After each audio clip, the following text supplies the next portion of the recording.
Alors, comment ce travail d'accompagnement est-il précisément mené? On en parle ce midi avec notre invité sur ce plateau. Bonjour Marie-Jo Bourdin. Bonjour. Merci de nous avoir rejoints. Donc, vous êtes thérapeute psychosociale.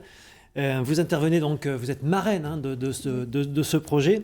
D'abord, première question, pourquoi ces pratiques illégales continuent à se perpétuer aujourd'hui? Bonne question. Alors, déjà, je voudrais dire que je suis très fière et très honorée d'être la marraine de ce magnifique projet et de cet institut qui voit le jour aujourd'hui. Alors effectivement, malheureusement, les prévalences sont encore énormes dans les pays. Quand on prend le Mali, la Guinée, l'Égypte, ça avoisine quasiment les 100%. Et je crois qu'il y a encore beaucoup de travail à faire. Et malheureusement, alors il y a des croyances, on n'a pas le temps de toutes les énumérer, mais je crois que ce qui est le plus difficile, c'est qu'il faut travailler sur le changement des mentalités. C'est ce qui est très difficile. Et là, je crois que dans le cadre de la prévention, il faut envisager de travailler avec les futurs parents, ceux qui seront susceptibles de le faire. Car ce sont des mineurs, pour la plupart, qui sont victimes de ces violences. Mais il y a aussi des majeurs qui le sont. Moi, je suis rentrée là, j'étais en Tanzanie il y a quelques temps, et on a vraiment, il y avait un groupe de filles qui allaient être excisées, et ça allait de 15 à 18 ans. Alors, comment concrètement on accompagne ces femmes victimes de violences à Bordeaux ? Alors, à Bordeaux, moi je travaille sur ce sujet depuis presque 40 ans, c'est pour ça que Marie-Claire m'a fait appel pour être la marraine. Alors l'important, c'est une prise en charge globale, et j'insiste beaucoup là-dessus, c'est-à-dire une prise en charge médicale, psychologique, sexologique, chirurgicale.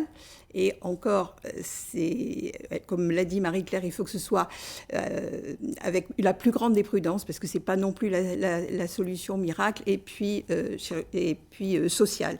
Donc, prise en charge globale où chaque thérapeute a la même importance.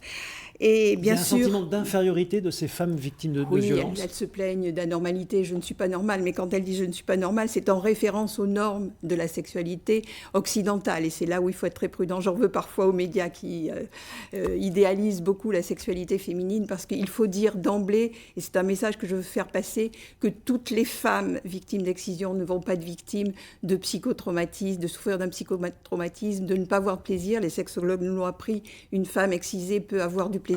D'où toute cette prudence, c'est toujours le mot que l'on entendra, et cette prise en charge globale, parce que l'excision est un traumatisme sexuel, mais c'est aussi un psychotraumatisme, alors qui pour certaines peut se révéler avec des troubles du sommeil, des cauchemars, ce qu'on appelle les réminiscences, c'est-à-dire qu'elles se remémorent leur excision à l'occasion d'un réveil traumatique, par exemple, ne serait-ce qu'une consultation gynécologique réveille le psychotraumatisme, ne serait-ce que par la position d'écartèlement avec les étriers.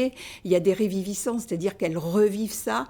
Et ça peut durer longtemps. Et ça peut durer longtemps, des flashbacks. Donc l'accompagnement psychologique, c'est effectivement de travailler là-dessus, sur ce qui est indicible parfois, parce que c'est un tabou, on n'en parle pas, elles restent des années, parce qu'on leur dit si tu en parles, il va t'arriver quelque chose, et irreprésentable pour nous, bien entendu. Mais il faut savoir écouter ce discours, parce qu'elles se disent anormales, comme vous le disiez, alors qu'elles ne le sont pas forcément. Et ça, je crois que elles sont avant tout victimes, et victimes d'une tradition. Malheureusement, quand elles en veulent, elles sont très coupables, elles ont la honte. Bourdin. Merci beaucoup pour toutes ces précisions. Donc, thérapeute